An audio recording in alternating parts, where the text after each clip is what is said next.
السلام عليكم ورحمة الله وبركاته.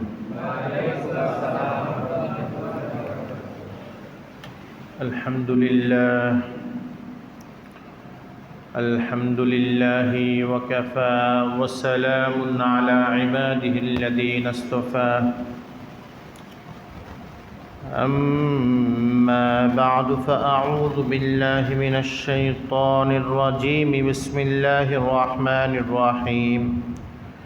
قل إن كانت لكم الدار الآخرة عند الله خالصة من دون الناس فتمنوا الموت إن كنتم صادقين ولن يتمنوه أبدا بما قدمت أيديهم والله عليم بالظالمين. ولتجدنهم أحرص الناس على حياة ومن الذين أشركوا يود أحدهم لو يعمر 1000 سنة وما هو بمزحزحه من العذاب أن يعمر والله بصير بما يعملون. بارك الله لنا ولكم في القرآن العظيم ونفعنا وإياكم بالآيات والذكر الحكيم. درود شريف পড়ি। اللهم صل على محمد وعلى آل محمد كما صليت على إبراهيم وعلى آل إبراهيم إنك حميد مجيد. اللهم بارك على محمد وعلى آل محمد كما باركت على إبراهيم وعلى آل إبراهيم إنك حميد مجيد. আজকে এই জুমা পূর্ব বয়ানের মজলিসে সমবেত মুসলিয়ানি কেরাম, সম্মানিত মুরব্বী সাহেবান, আল্লাহ রাব্বুল আলামিনের আলিশান দরবারে অসংখ্য অগণিত শুকরিয়া জ্ঞাপন করছি, যিনি আমাদেরকে জুমার নামাজ আদায় করার জন্য আল্লাহর ঘর মসজিদে আসার তৌফিক দান করেছেন। আল্লাহর এই নিয়ামতের শুকরিয়া আদায়ের লক্ষ্যে আল্লাহ রাব্বুল আলামিনকে হাজির নাজির জেনে একবার কালিমাতুল শুকর আদায় করি, আলহামদুলিল্লাহ।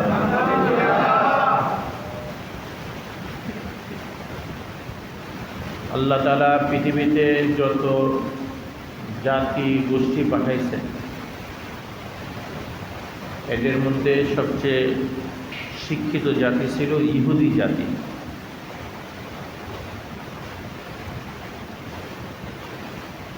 ইহুদি ধর্মের অনুসারীরা, ইহুদিরা, তারা দিদারসে তাওরাত কিতাব পড়ত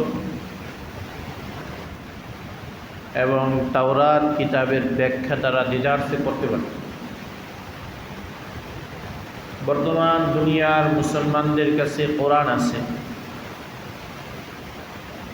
কিন্তু হিসাব করলে দেখা যাবে যে 100 জনের মধ্যে শুদ্ধ করে কোরআন পড়নেওয়ালা একজন হতে পারে।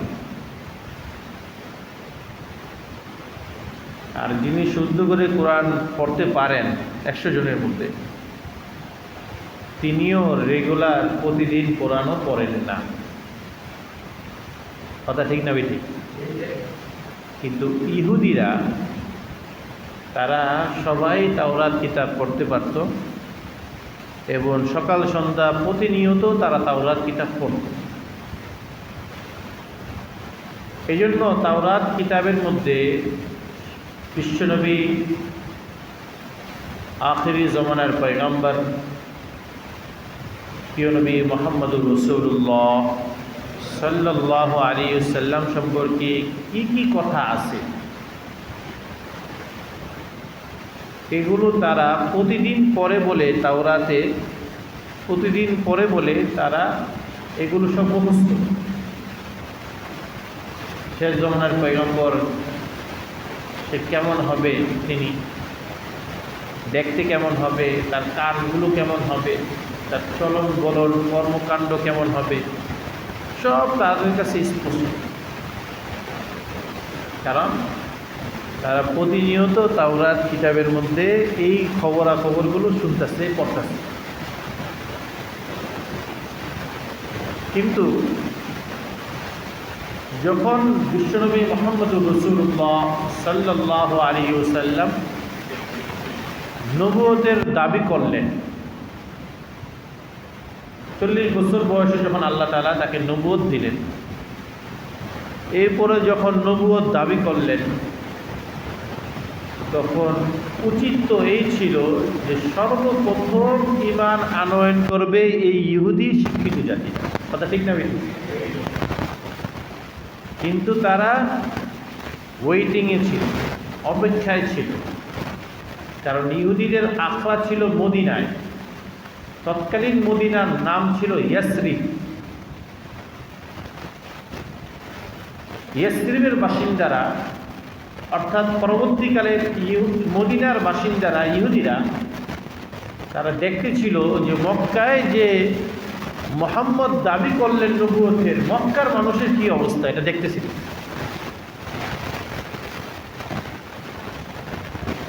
এখন মক্কায় যারা ছিলেন তারা তো সব মুশরিক। কেউ পাথরের পূজা করত, কেউ মূর্তির পূজা করত, কেউ চাঁদের পূজা করত, কেউ সূর্যের পূজা করত, কেউ সাপের পূজা করত, কেউ পাথরের পূজা করত, কেউ গাছের পূজা করত। যার কাছে যেটা বড় মনে হইতো সে ওইটারই পূজা করত। এমনকি তারা যখন কোনো ব্যক্তিকে বড় মনে করত, তো ব্যক্তি বড় মানুষেরও তারা পূজা করত। মক্কার মুশরিকরা যারা একেবারে গণ্ডমূর্খ, কিচ্ছু বুঝে না, জানে না, এরা তো তাওরাত কিতাব কখনো পড়েও নাই, আর ইহুদিরাও তাদের কানে কানে কিছু জানায়ও নাই যে এই বিষয়। এরা জাহেল মানুষ, দিদারসে নবীজি সাল্লাল্লাহু আলাইহি ওয়াসাল্লামের উপর নির্যাতন করে। আর একটা কথা আছে, আল জাহিলু আ'দাউল লিমা জাহিলু, আন-নাসু আ'দাউল লিমা জাহিলু। মানুষ যে বিষয়ের ইলম রাখে না, মানুষ ওই বিষয়ের লোকদেরকে শত্রু মনে করে। যেহেতু নবুয়ত কি জিনিস, নবী কি জিনিস, কিতাব, আসমানি কিতাব কি জিনিস, এগুলোকে মক্কার মুশরিকরা, কাফেররা, আবু জাহেল, উতবা, সাইবা, এরা এই ব্যাপারে তাদের কোনো জ্ঞানই নাই, ইলমই নাই। এই জন্য তারা বিশ্বনবী মুহাম্মদুর রাসূলুল্লাহ সাল্লাল্লাহু আলাইহি ওয়াসাল্লামকে শত্রু মনে করা শুরু করে দিয়েছে। আর দেদারসে নবীজি এবং তার সাহাবীদেরকে দেদারসে নির্যাতন করা শুরু করেছে। এইভাবে 10টা বছর নির্যাতন দিয়েছে। একদিনও ইয়াসরিব থেকে, অর্থাৎ মদিনা থেকে একদিনও কোনো ইহুদি আইসা মক্কার মধ্যে আইসা বলে নাই যে তোমরা যাকে নির্যাতন করো, ইনি কি নির্যাতন করার মানুষ কিন্তু ইনি না, ইনি হলেন মহামানব। তোমাদের স্বার্থে ইনি দুনিয়াতে আসছেন, তোমাদের দিন দুনিয়ার আখেরাতের কল্যাণের জন্যই তার সমস্ত কাজ। একে দুশমন তোমরা মনে করো কেন?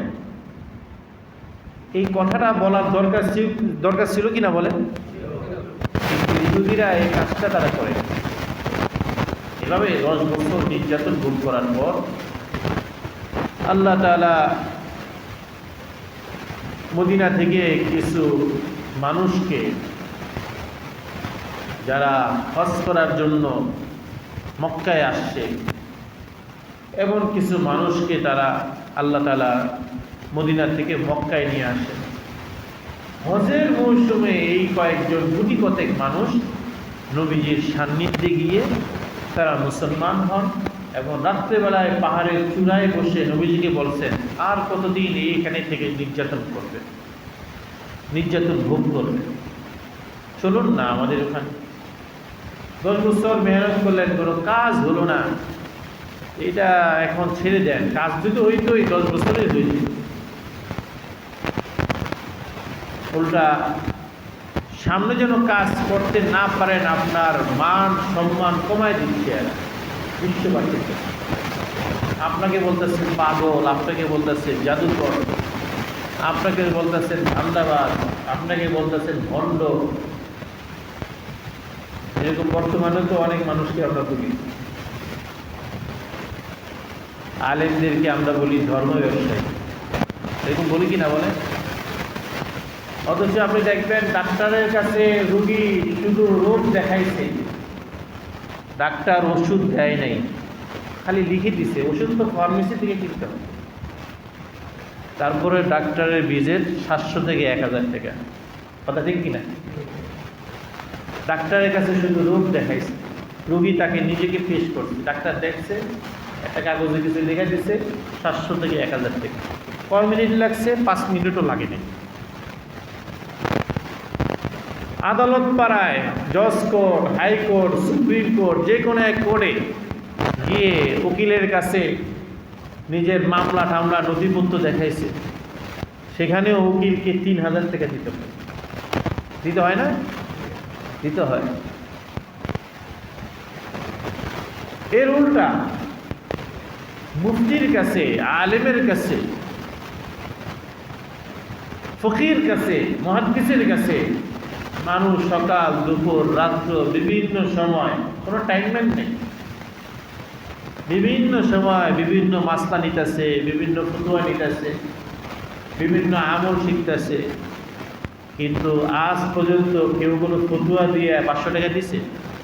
আপনার নজরে পড়ছে নি? বলে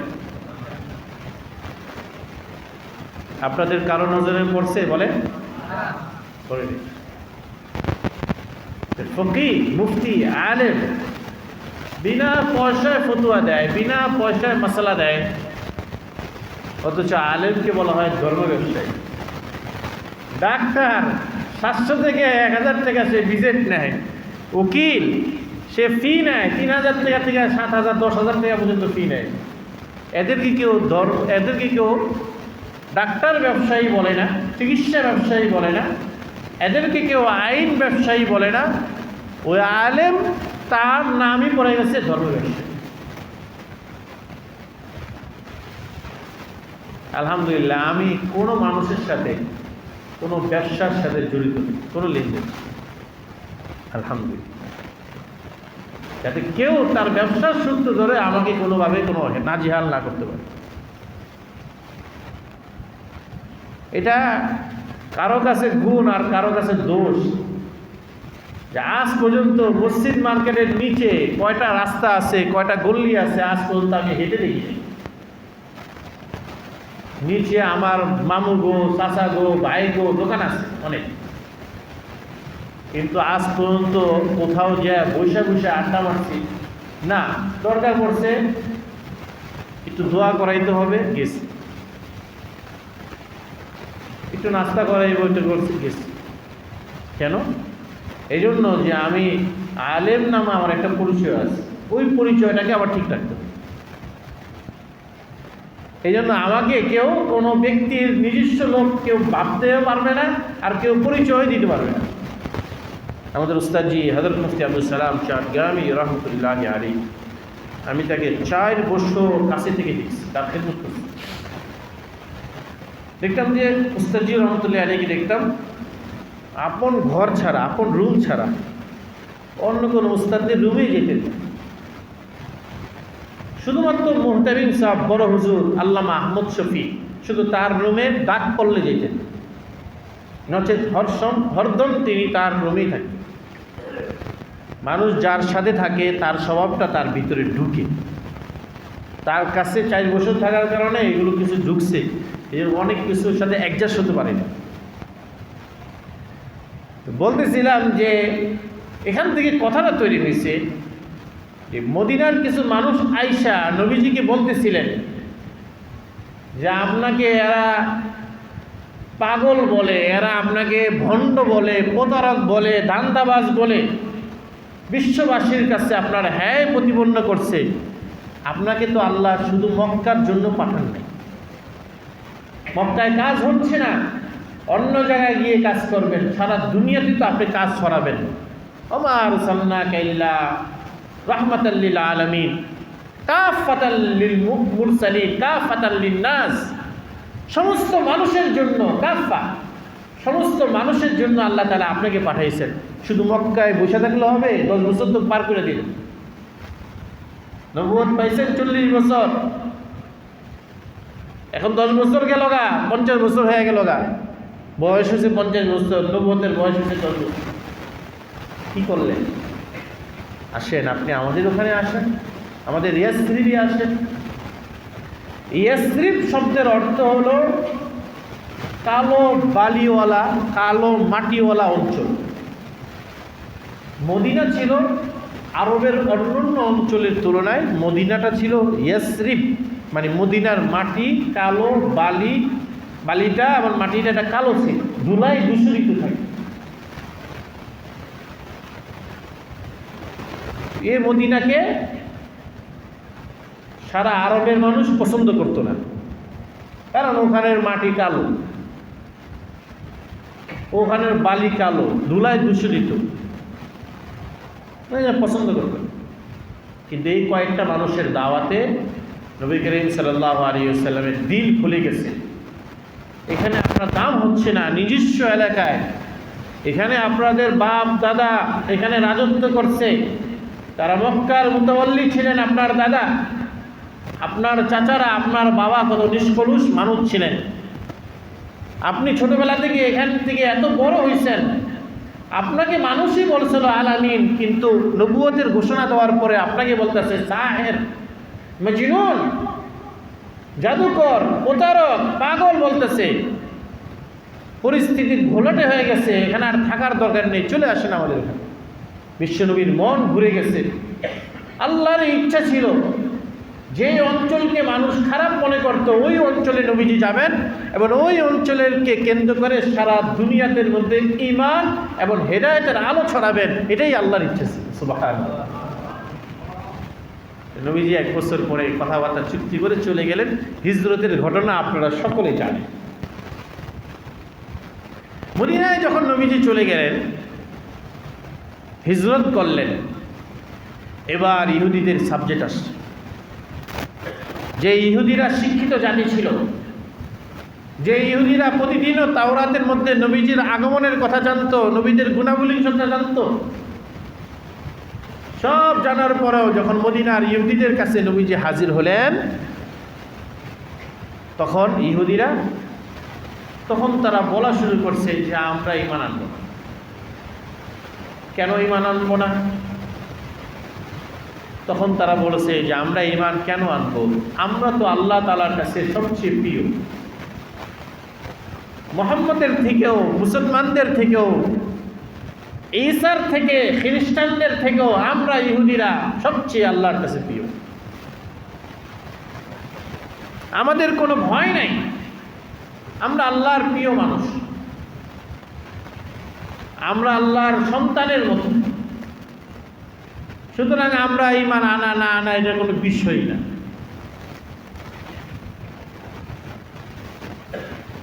সন্তান যদি অনেক কিছু না মানে, তো বাবা অনেক সময় সন্তানকে না মানলেও সন্তানকে বিভিন্নভাবে স্বার্থ দিয়ে আগায় নিয়ে যায়। তা আমরা আল্লাহর সন্তানের মতন, আল্লাহ তাআলা আমাদেরকে আখিরাতে স্বার্থ নিয়ে আগে জান্নাতে দিয়ে দিবে। জান্নাত তো আল্লাহ তাআলা আমাদের জন্য বানাইছেন। আজীব কথা, ইহুদিরা বলতো আল্লাহ তাআলা পরকালে যে জান্নাত বানাইছেন এটা তো আমাদের জন্য বানাইছেন, আর কারো জন্য জান্নাত বানাননি। সবাই বাহির দিক দিয়ে জান্নাত দেখে চলে যাব, জান্নাত তো আল্লাহ তাআলা আমাদের জন্য বানিয়েছে। আল্লাহ রাব্বুল আলামিন পবিত্র কোরআনের সূরা বাকারা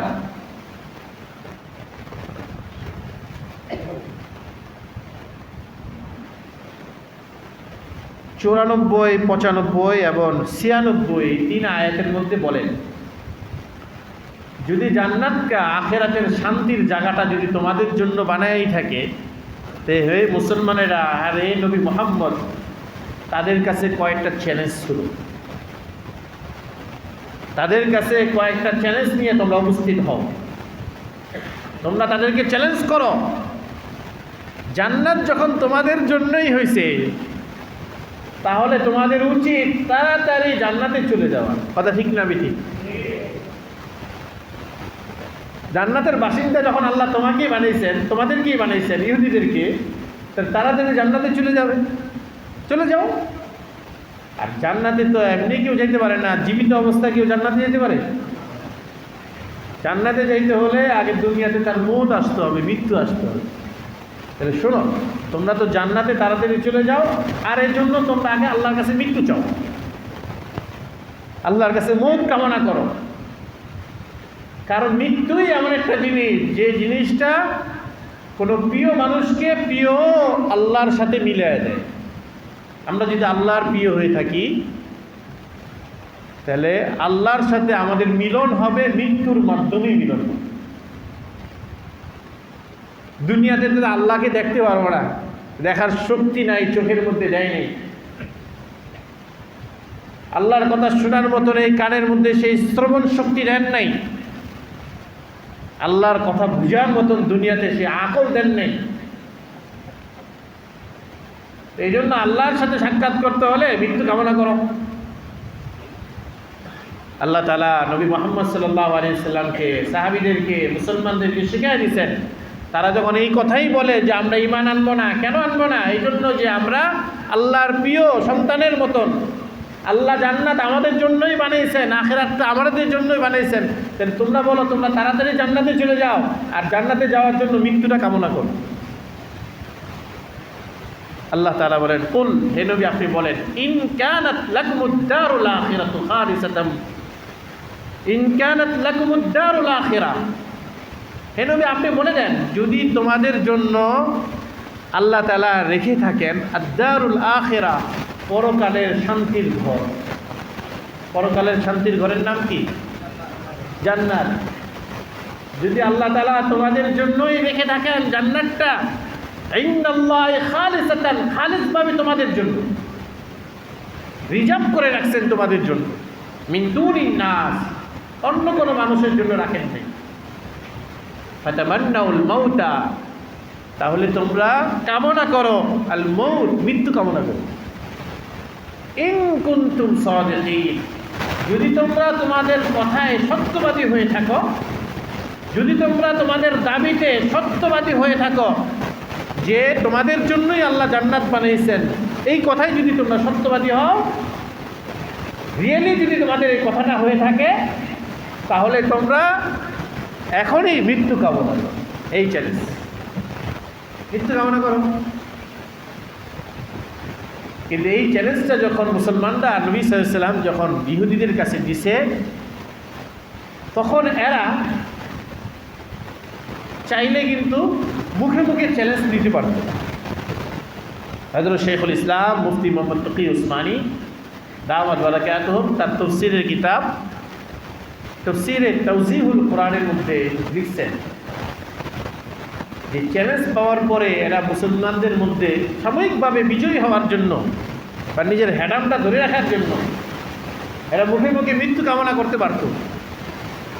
কিন্তু ইহুদিরা বুঝছে যে মৃত্যু কামনা করাটা এত সহজ না। আমরা যদি মৃত্যু কামনা করতাম, তাহলে এমনও হইতে পারে যে নবীর সামনে মৃত্যু কামনা করতেছি, আল্লাহ তাআলা সাথে সাথে আমাদেরকে মেরে ফেলতে পারে। এই ভয়ে তারা আর মৃত্যু কামনা করে। আল্লাহ তাআলা বলেন, ওয়ালা ইয়াতামান্নাহু আবাদাম বিমা কদ্দামাত আইদিহিম, এরা কোশ্চিন কালেও কখনো মৃত্যু কামনা করবে না। কেন? বিমা কদ্দামাত আইদিহিম, তাদের হাত অনেক অন্যায় কাজ করে। এই ইহুদিরা দুনিয়ার মধ্যে অনেক বিশৃঙ্খলা সৃষ্টি করেছে, বিভিন্ন জায়গায় দ্বন্দ্ব লাগিয়েছে, শান্ত পরিবেশকে অশান্ত করেছে। ওয়ালা ইয়াতামান্নাহু আবাদান, এই কবি হারগিজ আরজু নেই করেঙ্গে, কখনো মৃত্যু কামনা করবে না। বিমা কদ্দামাত আইদিহিম, इसलिए कि उनके हाथ जो कुछ पहले ही किया है, এই জন্য যে তাদের হাত কিছু গুনার কাজ করছে আগে। অপরাধী ব্যক্তি সে সহজে মৃত্যু কামনা করতে পারে না। বুঝে যে আমরা যে মৃত্যু কামনা করি, আমরা যে বিভিন্ন নবীদেরকে হত্যা করেছি, আমরা যে বিভিন্ন নবীদেরকে নাজেহাল করছি, এখন যদি মৃত্যু কামনা করি তাহলে পরকালে তো সুখের জায়গা, জান্নাত তো দূরের কথা, আল্লাহ তাআলা পালিশ একটাও মাটিতে পড়বে না, সবটাই শরীরে থাকে। এই জন্য আল্লাহ তাআলা বলেন যে এটা কামনা করবেন। আল্লাহু আলিমুন বিজ্জালিমিন, আল্লাহ এই অত্যাচারী যারা নিজেদের উপর অবিচার করেছে এই সমস্ত ব্যক্তিদের সম্পর্কে আলিম, আল্লাহ ভালো করে জানেন। এদের মনস্তত্ত্ব, এদের মন মানসিকতা, এগুলো আল্লাহ তাআলা ভালো জানেন। দুনিয়ার মধ্যে কোনো খারাপ মানুষের খারাপ কিছু যদি আল্লাহ তাআলা নাও জানেন, জালেমের কোনো কিছু যদি মানুষ যদি নাও জানেন, আল্লাহ তাআলা জালেমের সব কিছু জানেন কি না বলেন? এক সময় তো আমরা বলতাম আল্লাহ তাআলা জালেমের কিছু জানেন না, কিছু বুঝেন না, আল্লাহ করে গেল কি আছে। এখন তো দেখি যে আল্লাহ যেটা জানেন আমরা এটা কিছুই জানি না।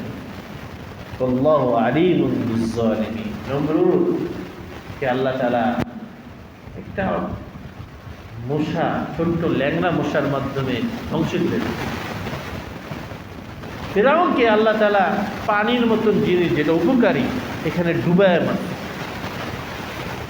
এভাবে কত জালেমকে আল্লাহ তাআলা কত কিছু করছেন, ইতিহাসের কথায় চোখের সামনে যুগ যুগান্তরে আমাদের সামনে আছে। আল্লাহু আলিমুন বিজ্জালিমিন, আল্লাহ তাআলা জালেম সম্পর্কে সবচেয়ে ভালো জানেন। এজন্য কখনো অস্থির হয়ে যায় নাই, বরং আল্লাহর ফায়সালা আসবে, আল্লাহর সিদ্ধান্তের কাছে নিজের সব কিছু সিলিন্ডার করতে হবে। আমাদের শেখ মুঈনুস সুন্নাহ হযরত মাওলানা শাহ মাহমুদুল্লাহ সাহেব দাওয়াত বারাকাতুহু বর্তমান বাংলাদেশের মুরব্বী। বাংলাদেশে যত মাদ্রাসা আছে, কওমি মাদ্রাসা, সকল মাদ্রাসার যে ভোট, এই ভোটের প্রধান তিনি বর্তমান যাত্রাবাড়ির শেখ মাওলানা মাহমুদুল্লাহ সাহেব দাওয়াত বারাকাতুহু আমাদেরকে আগামীকাল দেখাইছেন। সকাল থেকে নিয়ে বিকাল সন্ধ্যা পর্যন্ত কাজ করে তার খোলাফা সারা পৃথিবীতে তার খলিফা আছে। আমার কাছে মিষ্টি পাঠাইছে, এগুলো জেলাওয়ারি ভাগ করা, বিশ্বের যে কোন দেশে আছে, ফিলিস্তিন, বাইতুল মুকাদ্দাস ইমাম তার খলিফা, পাকিস্তানের নিউটাউন মাদ্রাসার সাবেক শেখ হাদিস করাচি মুফতি নিজামুদ্দিন শামসাই শহীদ, শিয়ারা তাকে শহীদ করে দিয়েছে।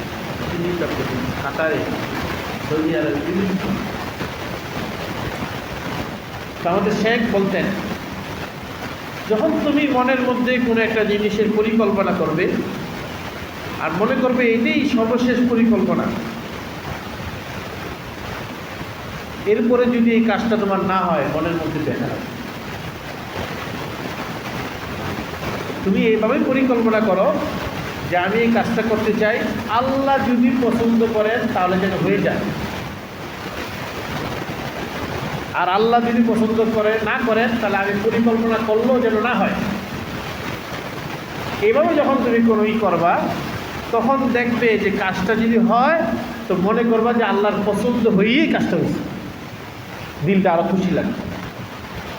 আর কাজটা যদি না হয় তখন তোমার দিলের মধ্যে একটা জিনিস বাড়ি খাইব যে না, কাজটা না হওয়ার পিছনে আল্লাহ তাআলার তাকদীরের হাত ছিল, আল্লাহর ফায়সালাই চূড়ান্ত ছিল, এই জন্য এটা হয় নাই। সুতরাং তোমার পরিকল্পনা বেঁচতে গেলেও, নষ্ট হয়ে গেলেও তোমার মনের মধ্যে কোনো কষ্ট থাকবে না। কেন? এটা এই জন্যই যে আল্লাহ তাআলার ফায়সালা এটা। আল্লাহু আলিমুন বিজ্জালিমিন। পৃথিবীর মধ্যে আপনার প্রতি, আমার প্রতি, বিভিন্ন জনের প্রতি বিভিন্ন মানুষ অবিচার করলেও আল্লাহর ফায়সালার অপেক্ষা করা, বদদুয়া না করা।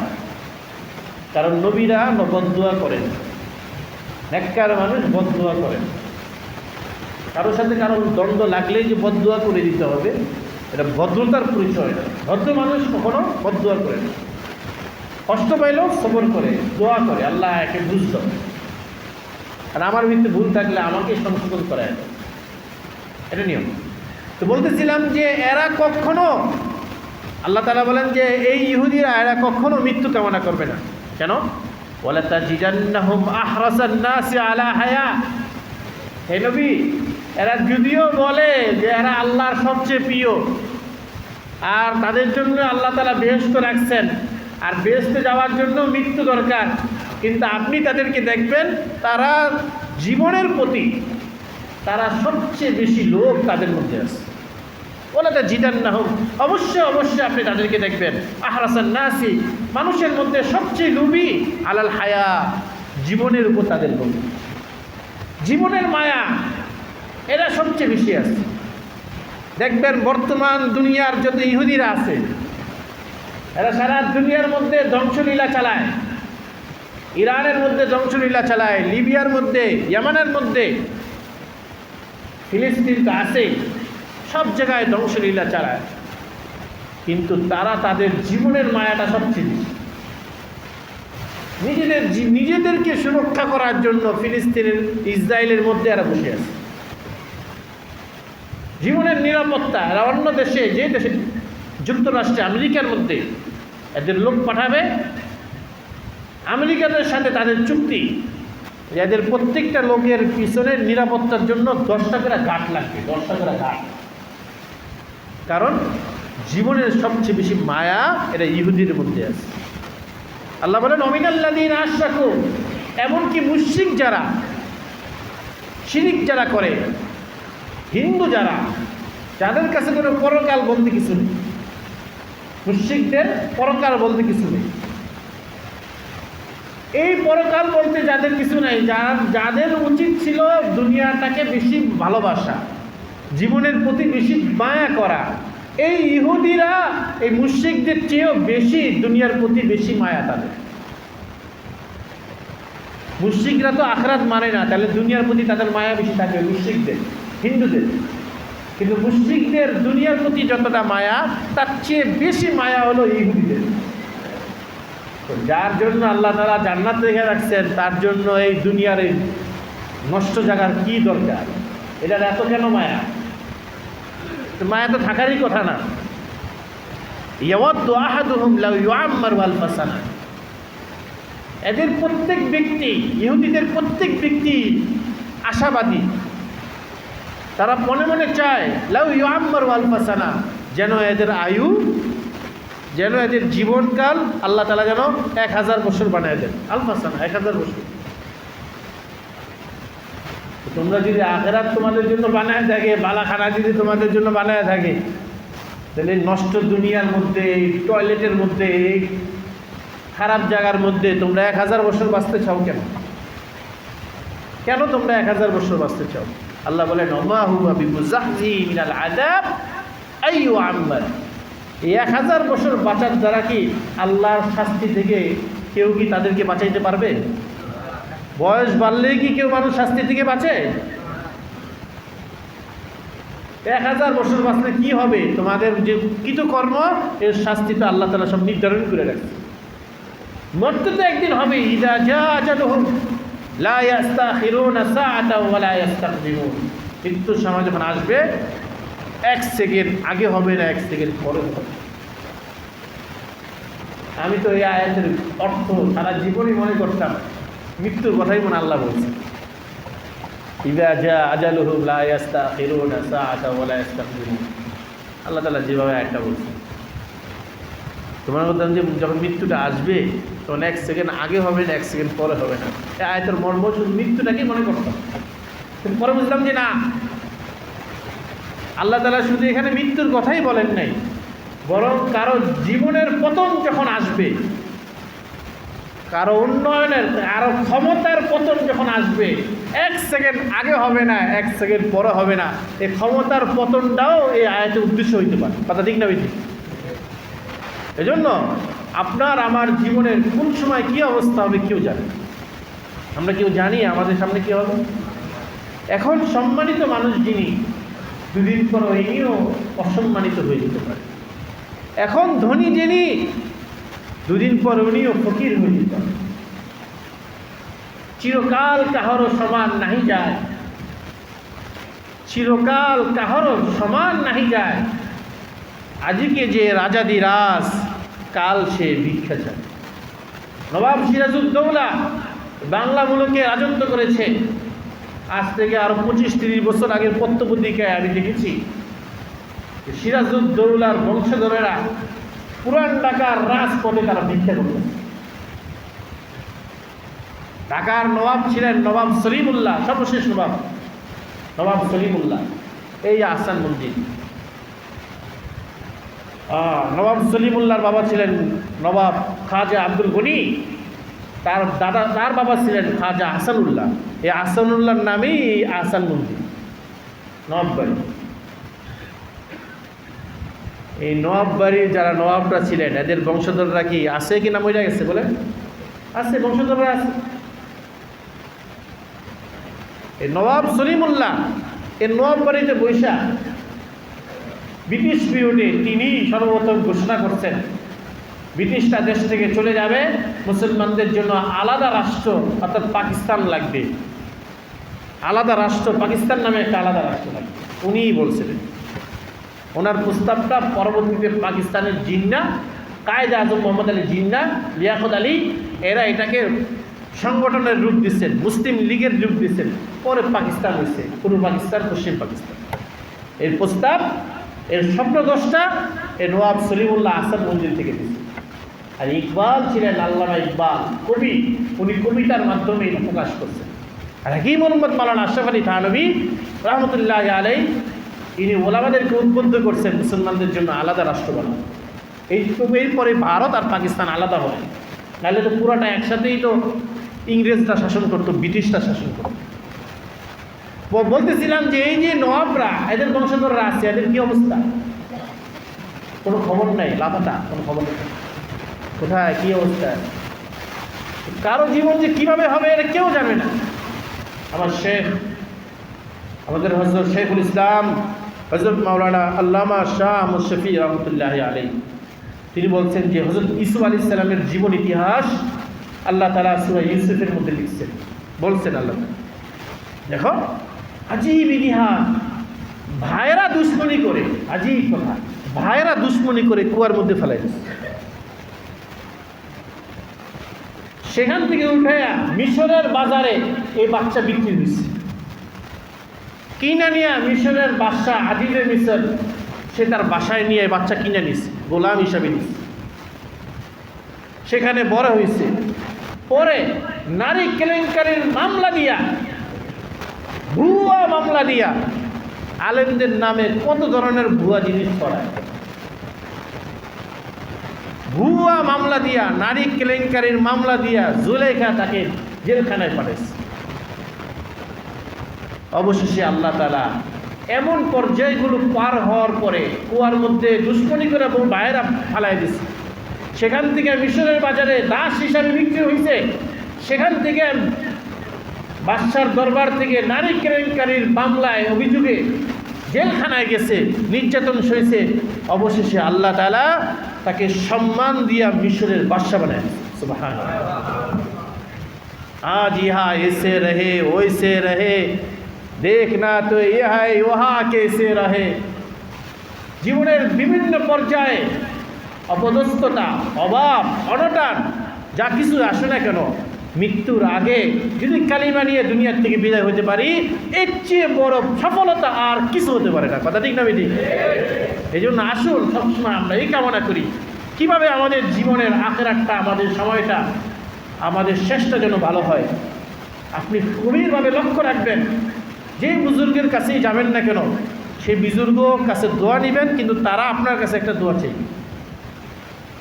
আমি সব বুজুর্গকে দেখছি, সব বুজুর্গরা একটাই দোয়া করতেন, বলতেন যে তোমার জন্য তো আমি দোয়া করবো, বা আপনাদের জন্য আমি দোয়া করব, কিন্তু আমার একটা দোয়া, সেটা কি? খাতেমা বিল খায়ের, জীবনের শেষ সময় আছে, আল্লাহ যেন ঈমানের সাথে মৃত্যু নসিব করেন।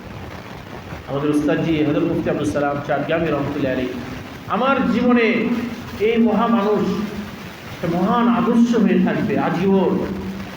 আমি ওনার সান্নিধ্যে গিয়ে আমি একটা অন্ধকার জগৎ থেকে, নোংরা জগৎ থেকে ইলমের সন্ধান আমি পেয়েছি। তাহলে এই সমাজে, এই এলাকার মধ্যে থেকে, এই পরিবারের মধ্যে বড় হয়ে, এই বস্তির মধ্যে থেকে, এই বংশের মধ্যে থেকে, এই দুনিয়ার কারখানার মধ্যে থেকে আল্লাহ তাআলা আমাকে যে আলাদা করে নিয়ে গেছেন ইলমের শাহী রাজপথে, সম্পূর্ণই আমার উস্তাদজি হযরত মুফতি আব্দুল সালাম চাঁদগামী রহমতুল্লাহ আলাইহির সুহবত সান্নিধ্য। ওনাকে শেষ সময় যখন দেখা হয়েছে, উস্তাদজি রহমতুল্লাহ আলাইহি একদম মাজুর হুইল চেয়ারে বসা, শুয়ে থাকেন হুইল চেয়ারে থাকেন। तो हमें शेष दुआ जो उस्ताद जी दुआ फरमाए, मुझको मेरे लिए दुआ फरमाए। ठीक है भाई, आइंदा कभी मुलाकात होंगे ये खुदा ही मालूम है, सामने जो कभी देखा हो अल्लाह ही जाने। बस एक दुआ करो उस्ताद जी के लिए, আমার জন্য শুধু একটাই দোয়া করো, খাতেমা বিল খায়ের, মৃত্যুর সময় যেমন ঈমান নসিব। সম্মান মর্যাদা অসম্মান এগুলো সব আল্লাহ তাআলা লিখে রাখছে। আপনার জীবনে যদি সম্মান আসে আল্লাহ লিখে রাখছেন বলে আপনাকে দিচ্ছেন। আপনার জীবনে যদি অসম্মানই আসে, বেইজ্জতি আসে, আল্লাহ লিখে রাখছেন এই জন্য দিচ্ছেন, এটার জন্য কোনো টেনশন নেই। আপনার জীবনে ধন দৌলত আসলে এটা আল্লাহ লিখে রাখছেন বলে আপনি পাইছেন, এটা আপনার কোনো কৃতিত্ব না। আপনার জীবনে যদি অভাব অনটন যদি আসে, এটা আল্লাহ লিখে রাখছেন, এটার জন্য আপনার দুঃখিত হওয়ার বিষয় না। বরং আপনার জীবন, আপনার আর আমার জীবনের শেষটা যেন ঈমানের সাথে হয়। এটা যদি হয়ে যায় তাহলে এর চেয়ে বড় সফলতা একজন মুমিনের আর কিছু হতে পারে না।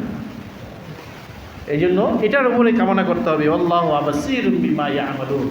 আমরা যা কাজ করি, ইহুদিরা যা কাজ করছে, সারা পৃথিবীর মানুষ যা কাজ করবে, এগুলো সম্পর্কে আল্লাহ তাআলা বাসীর, চোখ লাগায় আছে। আল্লাহর সিসি ক্যামেরা থেকে ফাঁক হওয়ার কোনো সুযোগ নেই। আল্লাহ তাআলা সব কিছু দেখতেছে। যখন আল্লাহর ফয়সালা হবে তখন আল্লাহ তাআলা করবে, এই ইয়াকিন দিলের মধ্যে থাকে। আল্লাহ যখন সুখের ফয়সালা করবে তখন সুখ আসবেই। আল্লাহ বেড়া ঘরের মধ্যে থাকলেও আপনার সুখ আসবে। আল্লাহ যখন দুঃখ আর কষ্টের ফয়সালা করবেন তখন আপনি হিলটন হোটেলের মধ্যে বসে থাকলেও আপনার অসুখ আসবে, আপনার কষ্ট আসবে। এই জন্য আল্লাহর ফয়সালার উপর ন্যস্ত থাকা এবং আল্লাহর কাছে পরকালের উন্নত জীবনের কামনা করা, মৃত্যুর সময় কালিমার ব্যাপারে আল্লাহর কাছে আশাবাদী থাকা, দোয়া করা। একটা জিনিস বলি, সেটা হলো এই, মানুষ সাধনা করে, মানুষ আমল করে, মানুষ পরিশ্রম করে 100 বছরে যতটা আগাইতে পারবে, অনেক সময় 1-2 মিনিটের দোয়া, মুনাজাত, কান্নাকাটিতে আল্লাহ তাআলা তার চেয়ে বেশি আগায় যায়। সুবহানাল্লাহ। এই জন্য আপনি আর আমি আমল করতেছি, আমল তো অনেক করতেছি। ধরেন যদি আমাদের ধারণা এরকম হয়ে থাকে যে আমরা আমল অনেক করি, কিন্তু এর চেয়ে আরও বড় বিষয়টা এটা হবে, আমরা যেন কিছু সময়, অল্প সময় হলেও যেন দোয়া করি, মুনাজাত করি আল্লাহর কাছে,